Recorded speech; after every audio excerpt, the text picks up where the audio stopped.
林母还是忍不住嫉妒，她小声嘀咕，那位老太太只是她的奶奶，她的奶奶看得上曾医生，不代表她的父母能看上，她奶奶还能做她的主不成？妈，林医生虽然也嫉妒战月的家世优越，却不会阴阳怪气的讽刺曾小雅没有嫁豪门的命。听母亲那样说曾小雅，他不得不出声，不让母亲再说下去。他说道，爸妈一直在老家生活，没有听说不奇怪，我们长期在市区里生活，是听说过很多与首富家的传闻。战老夫人就是战家的定海神针，他老人家福气好，儿孙满堂不说，还儿孙皆孝顺，他老人家和儿媳妇相处得像母女，孙媳妇当孙女来疼。战家一直是阳盛阴衰，老夫人是没有女儿也没有孙女，所以对儿媳妇和孙媳妇都是极好的。战家男人娶妻最主要是看人品，看女方的家风，人品好，家风正的，哪怕与他们家的现实差距很大，他们也不会嫌弃。听说战家的长辈最喜欢对晚辈催婚，只要小辈愿意结婚就行，要求不是很高的，主要是他们相信他们儿子的眼光。小雅很好，曾家的家风也很正，战月若是真心的，她嫁入战家不会有任何的阻力，除非战月是玩玩的。林医生和曾小雅说的时候是说战月玩玩的，图个新鲜，心里却清楚战月90%是真心的，而战家男人专情及宠妻是出了名的。林母说，儿子你还替他说话，他又不喜欢你，他不喜欢我是我不够好，也是我们有缘无分，不能因为他不爱我，拒绝了我，我就否定他的优秀。何月华也说道，曾医生很好的。林母撇撇嘴不说话了，在他看来自己的儿子那么优秀，还爱慕了曾小雅那么多年，曾小雅却无情地拒绝他的儿子，就是有眼无珠。曾小雅肯定是有了战家少爷，才会拒绝他儿子的，就是个爱慕虚荣、嫌贫爱富的人。这样的话林母没有说出来，只是今天见过了战家的八少爷，又和战家老夫人聊过天后，林母知道自己的儿子是没有希望的了。回去后便使劲地劝儿子接纳何月华。曾小雅不知道这些事，她看过老太太的检查结果后，笑着对老太太说道，战奶奶，你的检查报告比很多年轻人都要好呢。老太太笑道，我是很注重养生的，吃的清淡，又每天都还会练练太极，锻炼一下身体，早睡早起，放宽心，什么都不操心了。战奶奶这样的养生方式很不错，继续保持。老太太儿孙满堂，孙子个个都是人中龙凤，娶的孙媳妇也孝顺，都是各大豪门的千金小姐。老太太还有什么好操心的？她老人家可以说是最幸福的老太太了。我会坚持养生方式的。小雅，你先忙，我和老八回去了。好，战奶奶慢走。战月扶起战奶奶。曾小雅笑着起身送了一下老太太。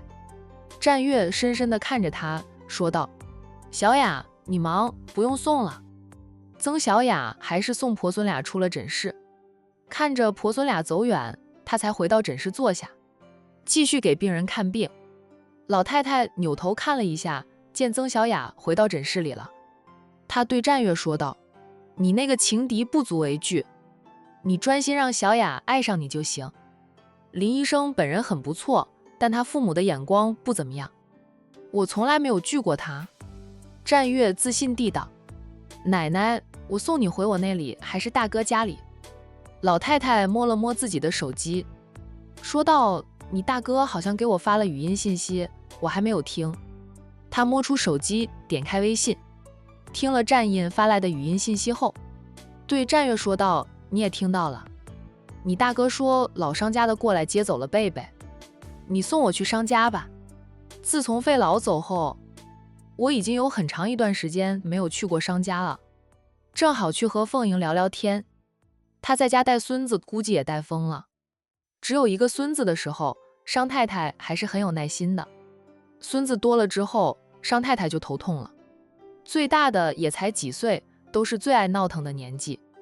战月笑道：“奶奶这是幸灾乐祸吗？儿孙满堂了，就算孙子闹腾，也是一种幸福，好过家里安安静静的。那是家里有孩子闹腾，才是一个正常家庭的味道。奶奶在退休后，就和你爷爷一起照顾你们，教导你们。虽说你们小时候也爱闹腾，调皮得很，奶奶还是觉得很幸福。孩子未上幼儿园时，就时刻跟在身边；上幼儿园和小学后，就是早晚能见到；上初中则是周末能见；上高中后，则是1个月一见；读大学了，寒暑假打工，也就过年能见一见。出去上班，呵呵，有时候过年都见不上呢。所以啊，要珍惜孩子在身边的时光。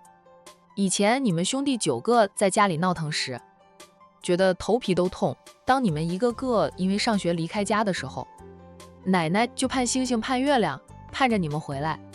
如今你们都有了自己的小家，虽说很孝顺我这个老太婆，但已经不再需要奶奶，也无法像小时候那样天天陪在奶奶身边。家里总是安安静静的，就算有很多人走来走去，奶奶还是觉得孤独。他们只是在我们家里上班的，并非是我的家人。还好有了曾孙辈，奶奶还是好命的，能看到那么多曾孙辈的出生，能看着曾孙辈一点点长大，家里重新有了孩子的欢笑闹腾，扫走了奶奶的孤独感。战月歉意的道：“奶奶，我们还是不够孝顺，没有好好的陪在奶奶身边。现在奶奶不用你们陪，我有曾孙辈陪着就行。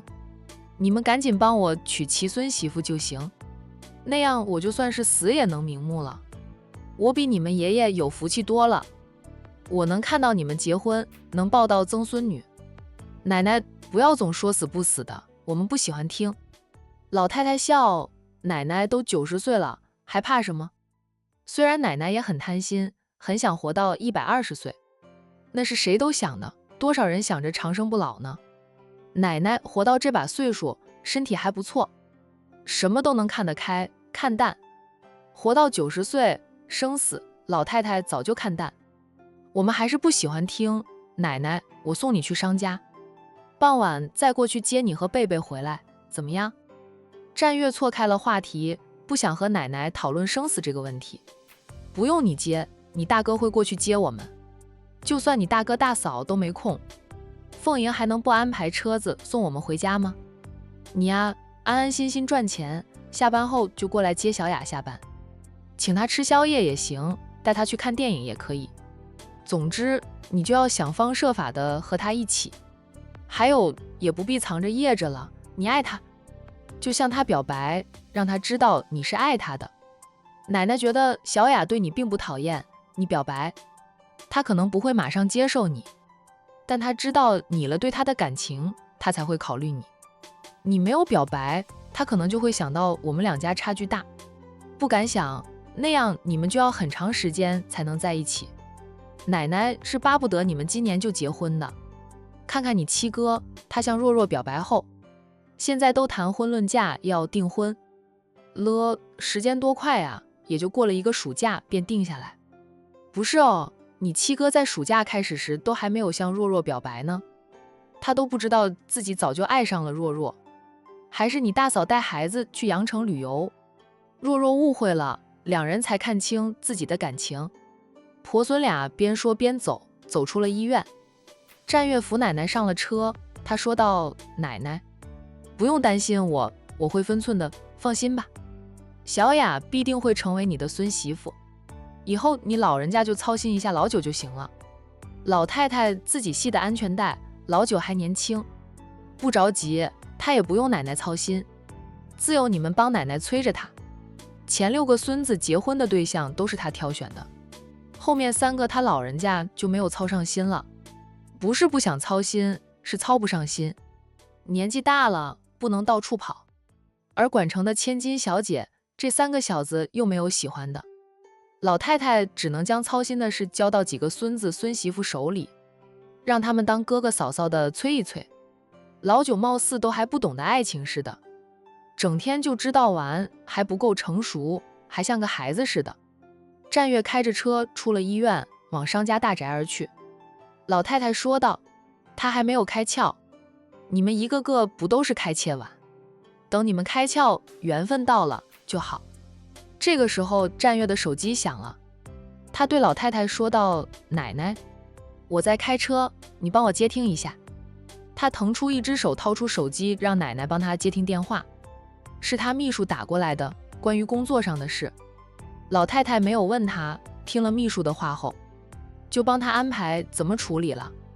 战月一直不说话，等奶奶挂电话后，他说道：“我公司的事，奶奶既然都知道，还一清二楚的。别忘了，你奶奶现在都还是个商人，我名下也有不少生意的，只是我没有亲自打理而已。你们兄弟几个投资的项目，奶奶都去了解过，也就清楚了。”战月却觉得奶奶是老当益壮，不愧是他们家的定海神针，什么都逃不过奶奶的眼睛，只是奶奶不想管事了而已。他老人家若是还想管事，战氏集团交给奶奶管着都可以。下周你该出差一趟了，你名下的一家子公司有点问题，你不去处理怕是不行。生意上的对手是个劲敌，你可别大意。